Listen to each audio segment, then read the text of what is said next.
అందరికీ నమస్కారం అండి.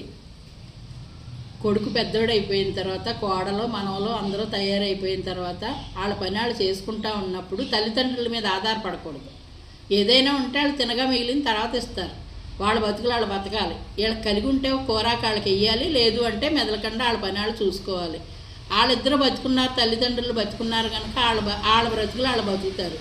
అంతే తప్ప నాకు పెట్టు, నా పిల్లలకు పెట్టు, మొత్తం మాకు పెట్టేయాలి, మీరు నీ దగ్గర ఉంది కదా అని హింసలాగా మాట్లాడి బాధ పెట్టకూడదు పెద్దోళ్ళని. ఎందుకంటే తర్వాత తీసుకునేది వాళ్ళే కదా. వాళ్ళే అయినప్పుడు ముందు నుంచే తీసేసుకోవటం ఎందుకు?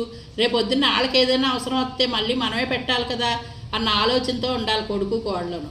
వీళ్ళ బతుకుతూ వాళ్ళకి ఏదైనా కావాలంటే సౌకర్యాలు చెయ్యండి, రేపు పొద్దున్న వాళ్ళ తర్వాత తీసుకోండి, తప్పులేదు. అంతేగాని హింసలాగా మాట్లాడి వాళ్ళని బాధ పెట్టి వాళ్ళకి జబ్బులు ఎక్కువ చేసి